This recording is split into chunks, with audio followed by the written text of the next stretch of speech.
Bonjour à chacun et à chacune. C'est une joie d'être avec vous aujourd'hui et surtout d'être avec le Père François qui est avec nous aujourd'hui.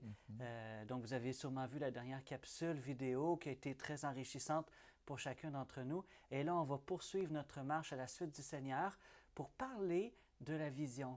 Donc, merci Père François d'être avec nous. Et j'avais une première question pour toi. En fait, on sait que la vision est importante pour notre marche à la suite du Christ, pour pouvoir porter du fruit, avoir une fécondité. Est-ce que tu pourrais nous en parler un peu? Quelle est l'importance d'avoir une vision dans notre suite à la marche du Christ, mais aussi pour être des leaders chrétiens? Alors, merci Père Charles de poser une telle question, parce que je pense dans la vie chrétienne et dans la vie en général, on ne peut pas avancer sans avoir des objectifs et sans avoir un point d'atterrissage. C'est très important. La nature nous apprend beaucoup de choses. Un avion qui s'envole, c'est pour aller atterrir à tel endroit et c'est la destination.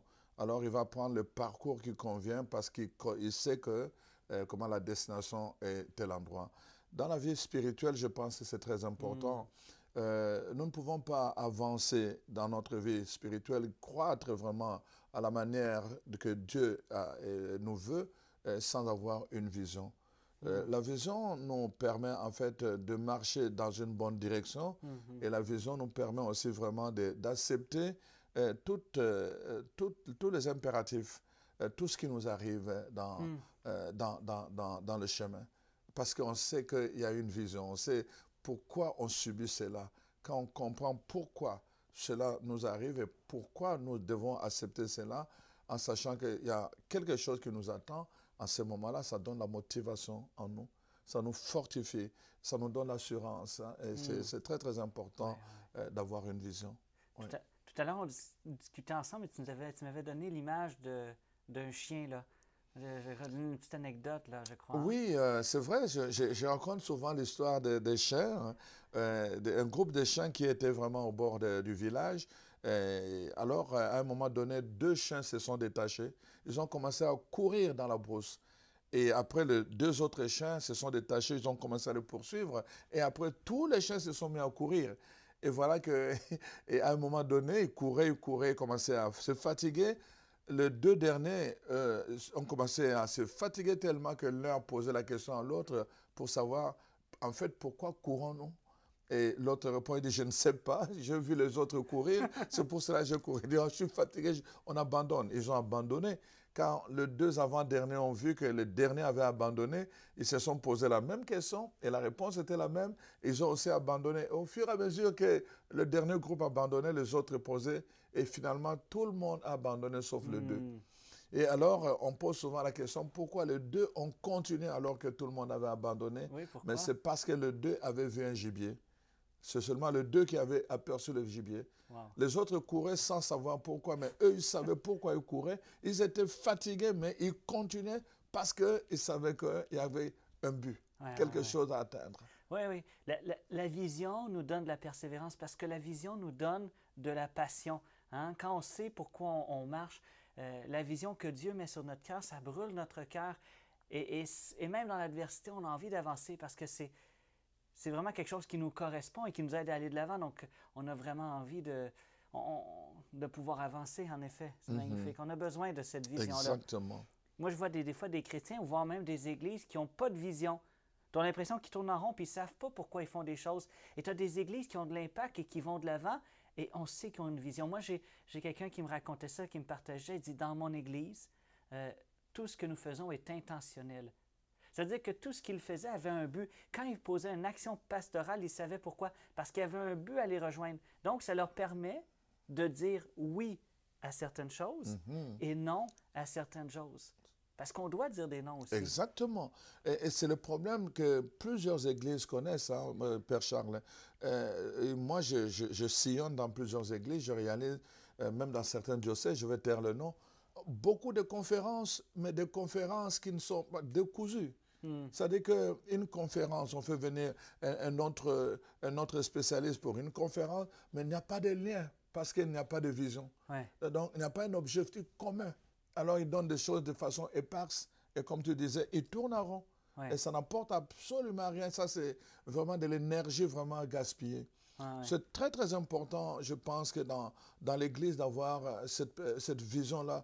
Surtout, on travaille avec des bénévoles hein, dans la vie de l'Église, mais dans la vie personnelle aussi. Donc, on a besoin vraiment d'être motivé, on a besoin d'être encouragé et on a besoin de savoir pourquoi on se donne cette peine. Ouais, C'est très, très important d'être rassuré pour persévérer. Et je pense que la vision donne cela. On en a besoin tous, on en a besoin. Absolument.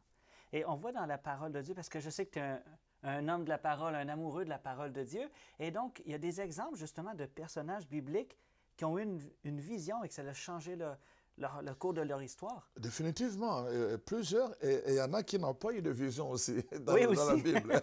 Oui. Et on voit par exemple le cas d'Abraham.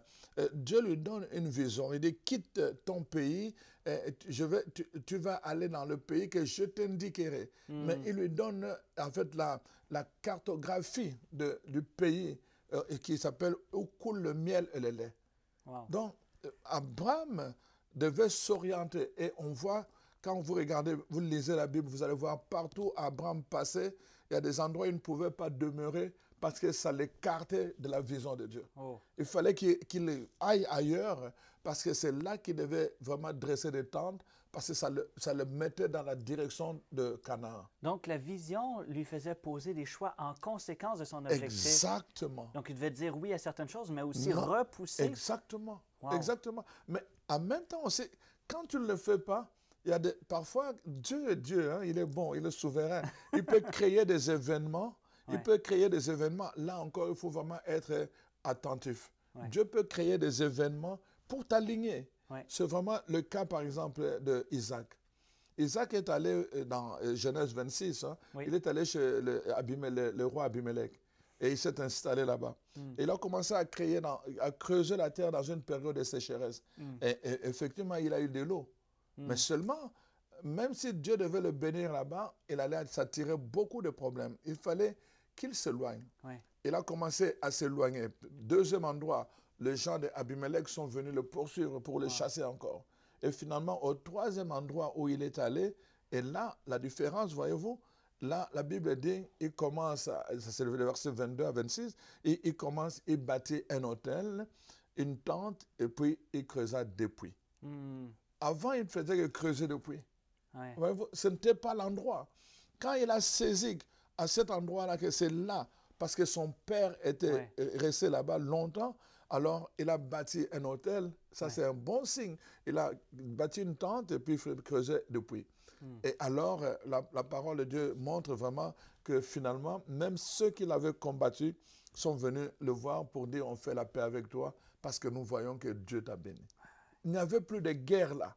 Là, c'était la réconciliation. Alors qu'avant, il y avait des guerres. En fait, Dieu voulait l'ajuster dans la lignée de la vision qu'il avait donnée à son Père.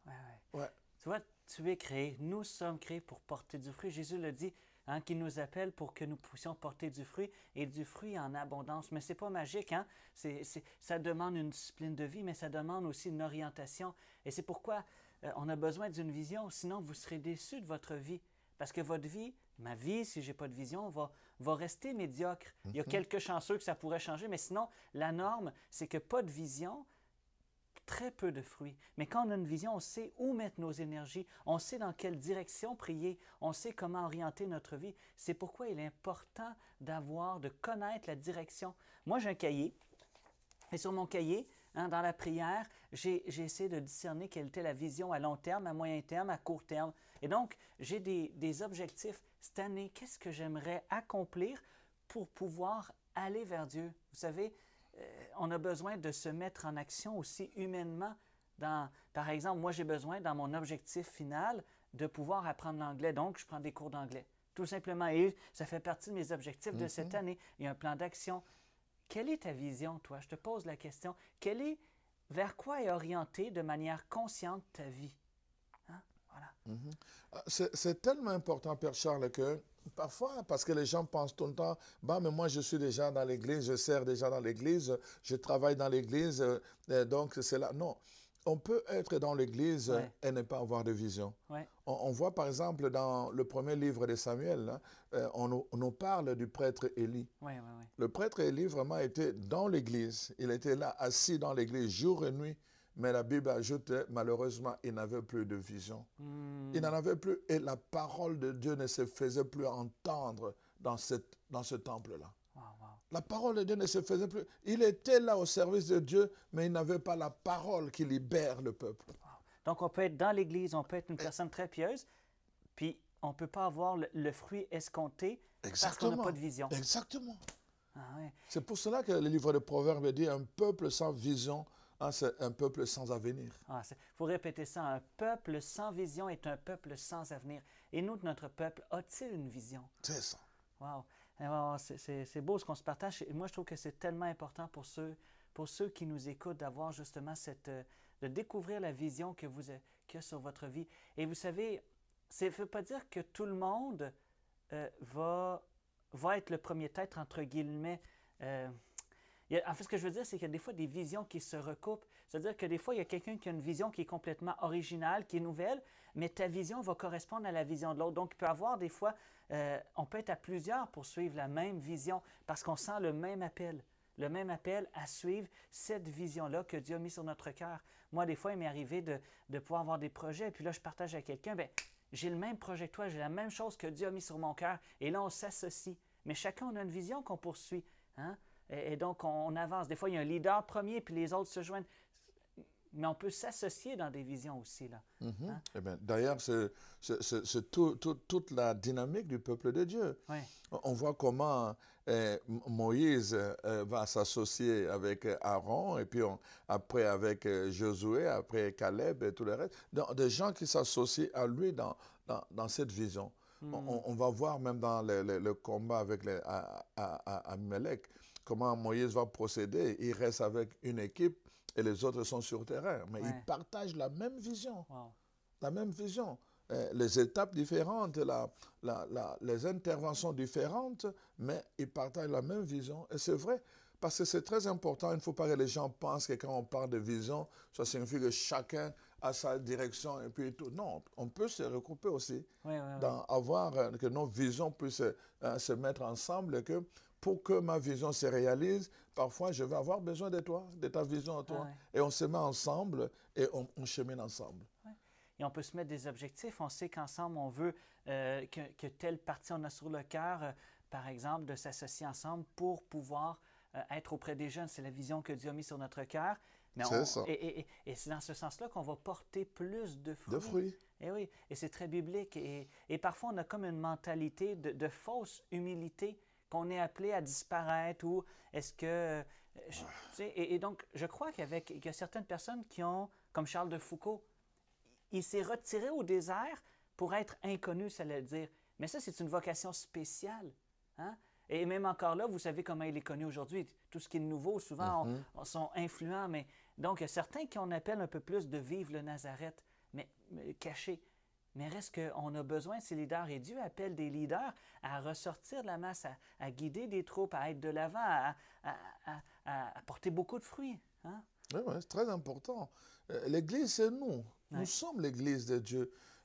La démission, avec cette fausse humilité, la démission, c'est que les gens pensent tout le temps que c'est l'affaire des prêtres, c'est l'affaire de ceci, cela. Non, ce n'est pas une affaire de prêtres, c'est l'affaire des charismes. Ouais.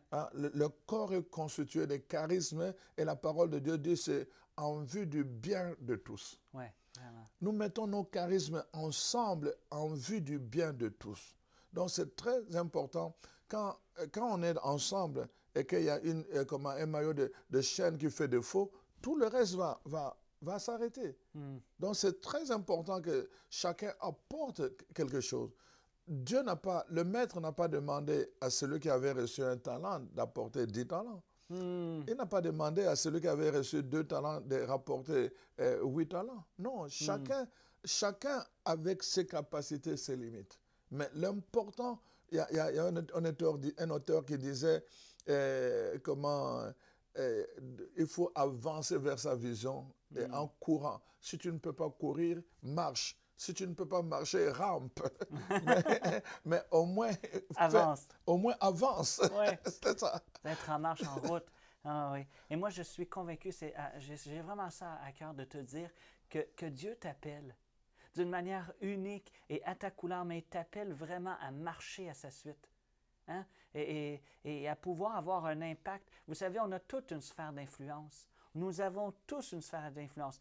Entre une mère de famille qui s'occupe de sa famille et le président d'une grande entreprise ou d'un pays, c'est pas le même cercle d'influence. Mais Dieu a un cercle, mais vous avez tous un cercle d'influence et on ne sait jamais si un de tes enfants va devenir, on ne sait pas quel influenceur. Mais nous avons tous des personnes sur qui nous avons un impact et nous avons besoin d'avoir cette vision que Dieu met sur notre cœur. Donc Dieu t'appelle. Dieu t'appelle et tu as ta place dans l'Église, tu as ta couleur à y mettre. Et Dieu te tend la main. Voilà, j'avais vraiment ça à cœur. Et comment faire pour découvrir un peu sa vie? Est-ce que tu as des petits trucs à nous partager ou Alors, je reviens d'abord sur le fait que Dieu t'appelle. Vraiment, Oui, oui, oui. Dieu t'appelle parce que tu es un choisi. Ah, amen. J'aime beaucoup vraiment toutes les paroles qui sont dites lors de la consécration. Il prit le pain, il le bénit, il le rompit et il le donna. Pour moi, c'est vraiment c'est le processus de chacun de nous. Dieu nous prend, il nous bénit. J'avais dit le premier don que Dieu fait de nous, c'est la bénédiction. Oui. Après la bénédiction, il y a des expériences que nous avons à faire. Dans la coopération de l'être humain à l'appel de Dieu, il y a des expériences qui sont parfois douloureuses, qu'on va appeler parfois des sacrifices, on va appeler ça parfois des pénitences, comment je vais dire, l'abandon. Ouais. Parfois, ça nous coûte quelque chose, mais c'est en fait des expériences de brisure. On doit être brisé dans notre égoïsme, dans notre moi orgueilleux, même dans la fausse humilité. Ouais. Il faut qu'on soit brisé pour être un don pour les autres et pour la communauté. Ouais. Et ça, c'est très, très important. Alors, pour la marche vers la vision, c'est très, très important. D'abord, je disais par rapport à ses propres, chacun dans son examen de conscience, tu examines les charismes. Quels sont tes charismes? Le charisme que Dieu a mis en toi. Le charisme sont vraiment une grande indication par rapport à ce à quoi Dieu t'appelle, la vision que Dieu met en toi. Parfois, les charismes peuvent devenir une grande indication pour te dire en fait à quoi Dieu t'appelle. Je donne un exemple que moi, je ne suis pas quelqu'un qui n'est pas bon dans l'enseignement et tout le reste. Parfois, tu sais bien que ce n'est pas dans ce domaine-là que tu dois exceller. Donc, tu vas voir dans ton charisme que parfois, c'est dans le chant. Ton évangélisation va être... Si tu demandes vraiment l'onction dans le chant et que tu es bon dans l'animation, dans le chant, dans la musique, et tu commences à faire le premier pas, Dieu met le deuxième pas. Tu commences juste à chanter, Dieu met l'onction dans le chant. Et c'est là. Ouais. Mais il y aura un autre qui va prêcher, mais toi, ça sera la musique. Ouais. Voyez-vous?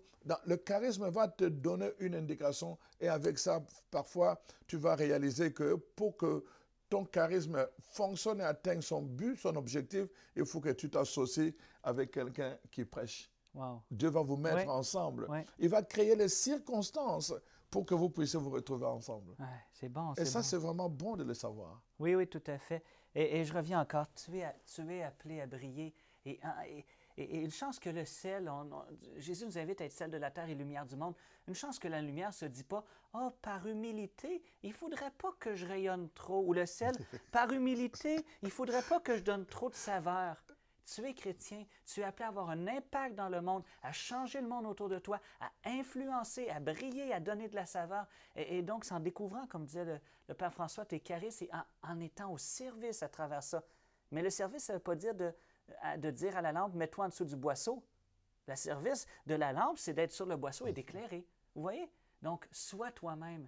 Et j'ai une grande prophétie à te faire. Je vais te dire quel est ton appel. L'appel de Dieu sur ta vie. La vocation, ta vocation, c'est d'être toi-même. Dieu t'appelle à être vraiment toi-même parce que tu es une merveille de Dieu. Il a créé des choses extraordinaires. Parfois, c'est en dormance. C'est appelé à s'épanouir et la vie et en cheminant avec le Seigneur, c'est ce que ça fait. Mais tu es vraiment appelé à ça, à briller et à être pleinement toi-même. Jean-Paul II disait, si vous êtes ce que vous devez être, vous mettrez le feu au monde. Hein? Voilà. Oui, c'est vrai. Oui, oui, oui. Ah ouais. Il me vient comment découvrir son appel? 3 pôles qui sont en convergence. J'en parle tantôt avec le Père François, mais 3 trucs qui sont en convergence et qui nous aident justement à découvrir notre appel. Tout d'abord, ce qui t'habite au plus profond de toi-même. Est-ce qu'il y a quelque chose qui te brûle?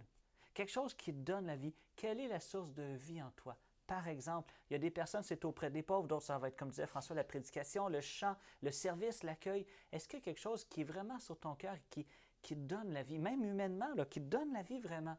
Ensuite, la parole de Dieu. Hein? Donc, quand qui te brûle se retrouve dans la parole de Dieu, quand tu lis, mettons, un verset de la Bible, une parabole, puis là, ça te brûle d'une manière particulière parce que ça rejoint ta fibre intérieure, souvent, il y a un appel qui est là. Hein? Par exemple, comme exercice que je te donne, quelle image de Jésus dans la Bible te touche le plus? Certains, ça va être Jésus auprès des pauvres. D'autres, ça va être Jésus en prière. D'autres, ça va être Jésus qui vient guérir. D'autres, ça va être le bon pasteur. Moi, j'aime beaucoup la figure de Jésus apôtre. Hein? Le contempler me donne la vie et me fait entrer dans mon appel. Donc, ce qui m'habite en rejoint aussi la parole de Dieu, mais aussi un appel dans le monde. Par exemple, quelqu'un qui va ressentir, ça le fait vivre quand il est dans la première annonce, l'évangélisation. Dans la parole de Dieu, ce qu'il fait vivre, c'est quand Jésus dit « Allez de toutes les nations », ça lui donne la vie. Et puis finalement, bien, dans le monde, on voit présentement qu'il y a un réel besoin à ce niveau-là. Hein? Par exemple, Mère Teresa, elle a entendu un jour la parole de Dieu « J'ai soif ». Elle a compris que c'était le pauvre. Jésus était dans le pauvre. Donc la parole de Dieu, son désir intérieur était relié, mais concrètement, autour d'elle, il y avait aussi des pauvres. Donc, elle s'est donnée auprès de ces gens-là. Oui? Comme ça que naît un appel, une vision ou une mission. Voilà. Alors donc, ça demande beaucoup d'attention d'abord. Dieu nous met dans un contexte, mais nous devons être attentifs par rapport à ce contexte-là. Deuxièmement, ça demande beaucoup de discernement. Nous devons tout le temps être en discernement, toujours vérifier est-ce que c'est là vraiment la volonté de Dieu. Est-ce que ça me parle au-dedans de moi-même? Est-ce que vraiment ça rejoint la parole de Dieu? C'est en conformité avec cette parole? Est-ce que ça répond à un besoin de ma société? C'est là le travail du discernement, le travail vraiment que nous avons à faire au-dedans de nous-mêmes. Et avec l'aide, bien sûr, du Saint-Esprit. Nous demandons au Saint-Esprit parce que c'est lui qui nous aide, c'est lui qui nous guide, c'est lui qui nous inspire, c'est lui qui nous éclaire. Alors donc, il est mieux placé pour nous mettre vraiment, mettre la lumière à cette vision qui est la nôtre pour que nous puissions facilement nous ajuster à cette vision de Dieu pour nous. Voilà. Amen, amen. Et dans cette marche vers notre destinée, des fois, il y a des obstacles. Comment doit-on réagir devant les obstacles de la vie, les épreuves, les combats? Oui, les obstacles sont inhérents à toute vie humaine, et naturellement aussi à une vie spirituelle. La parole de Dieu nous dit, Jésus lui-même l'a dit avant de quitter, je vous envoie comme des brebis au milieu de loups. Nous appartenons à un monde qui ne nous appartient pas. Ce monde a sa façon de penser, sa mentalité. Ce monde a sa culture, ce monde a sa logique. Ce monde a son langage. Alors, nous sommes dans ce monde-là. Et naturellement, quand nous voulons briller, quand nous voulons rayonner, quand nous voulons apporter une nouvelle mentalité, la mentalité du royaume, naturellement, nous allons rencontrer beaucoup d'obstacles. Les obstacles sont de deux niveaux. Premièrement, il y a des obstacles qui sont au niveau intérieur et deuxièmement, au niveau extérieur. Il y a des obstacles qui sont au-dedans de nous, comme la peur, comme le doute, comme tout ce qui est racine amère au-dedans de nous, le murmure. Parce que nous murmurons, pourquoi? Parce que nous voulons que les choses marchent selon notre rythme. Mais parfois, ce n'est pas le rythme de Dieu. Dieu peut choisir de nous faire passer par le chemin le plus long au lieu de nous faire passer par le raccourci. Alors, si nous ne comprenons pas pourquoi Dieu choisit le chemin le plus long au lieu de prendre les raccourcis, nous allons murmurer contre Dieu. Alors donc, quand nous avons des murmures, quand nous avons ces choses-là, ça constitue des obstacles vraiment au-dedans de nous. La parole de Dieu dit à propos du doute, nul ne peut plaire à Dieu s'il n'a pas la foi. Sans la foi, nul ne peut plaire à Dieu.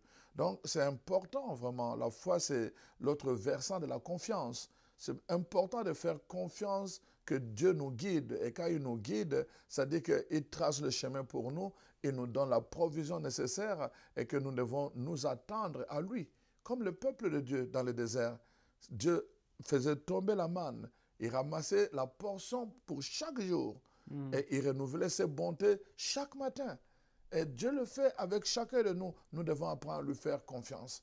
Nous sommes et nous appartenons à une culture du contrôle. Hein? On veut contrôler le tout, on veut assurer tout par nous-mêmes et tout le reste. Et quand Dieu prend le temps, parfois nous avons beaucoup de misère à accepter le temps de Dieu. Et je parle beaucoup dans mon livre de le chronos et le kairos. Ah oui. Le chronos, c'est notre temps, la montre. Nous regardons la montre, oh mon Dieu, là je vais être en retard. Mais le kairos, c'est le temps de Dieu. Il appelle ça le moment favorable, le temps favorable. Dieu agit toujours dans le temps favorable. Il ne suit pas notre montre, il ne suit pas notre chronos, il suit le kairos. Et c'est important, le changement de mentalité, c'est d'entrer dans le kairos de Dieu, le temps de Dieu, le temps favorable de Dieu, et ne pas murmurer. Donc c'est très très important au-dedans de nous, les attitudes intérieures que nous devons avoir quand nous marchons avec Dieu doivent être bâties sur la confiance. C'est ça, quand nous parlons de la foi, c'est d'abord la confiance. Et sur le plan extérieur, la Bible parle de géants. Le peuple de Dieu n'est pas... Il y a une génération qui n'est pas entrée dans la terre promise parce qu'ils ont eu peur des géants. Ils n'ont pas fait confiance en Dieu. Ils ont eu peur des géants. Alors, on est venu donner un rapport. Hein, voilà qu'il y a des géants là-bas. Et le peuple a dit non, on ne pourra jamais aller le combattre. Et ils ont abandonné. Ils ne sont jamais entrés dans la terre promise. Donc, c'est important, les éléments intérieurs, les obstacles extérieurs, les gens qui vont nous décourager, les gens qui vont parfois parler un langage qui va contre-courant ou qui vont parler de la rébellion. C'est très important que nous soyons d'abord affermis dans le Seigneur. Ça, c'est vraiment très important. On voit toutes les personnes qui ont fait des grandes expériences avec Dieu, la première chose, ils étaient affermis dans le Seigneur. Je peux prendre le cas de Moïse, je peux prendre le cas de... Quand Esther devait marcher, qu'il y avait un problème, elle a passé 3 jours de jeûne avec le peuple avant d'aller voir le roi. Donc on voit David, c'est la même chose. Quand il a eu beaucoup de problèmes, c'est dans le Seigneur qu'il s'est confié. On voit, n'est-ce pas, plusieurs personnages dans la Bible, Daniel, Néhémie, ils prennent le temps d'abord d'aller s'affermir en présence de Dieu avant de commencer leur mission. Et Jésus lui-même, avant de commencer son ministère, 40 jours dans le désert pour s'affermir dans cette relation intime avec Dieu. Quand on a cet affermissement dans la relation et l'intimité de Dieu, alors on peut marcher. Les obstacles, il y en aura toujours, toujours, à l'extérieur et à l'intérieur de nous. Rappelez-vous que le peuple de Dieu qui a douté, c'est le même peuple qui a vu le miracle. Il a vu comment Dieu a agi pour, n'est-ce pas, avec les 10 plaies pour, n'est-ce pas, convaincre Pharaon à libérer le peuple. Il a vu comment il a marché à pied sec à traverser la mer Rouge et comment le char de Pharaon a été renversé. Il a vu tout cela, comment Dieu a fait tomber la manne, malgré tout ce qu'il a vu de miraculeux. Ça ne l'a pas empêché de douter. Donc, ce n'est pas une question de miracle. On recherche beaucoup de miracles aujourd'hui, mais c'est une question d'affermissement. Quand tu n'es pas affermé dans ta foi, tu vas tout le temps courir derrière le miracle. Tu en auras, mais tu n'iras pas plus loin avec les miracles. Il faut s'affermir. Et vraiment, c'est ça. Et j'aimerais te faire une invitation. C'est que l'image qui me vient, c'est la tour de Pise. Vous connaissez la tour de Pise, c'est toute. Et si la fondation elle est croche, tout après ce qui suit, toute la construction va être aussi tordue. Mais nous avons besoin d'avoir des bonnes bases.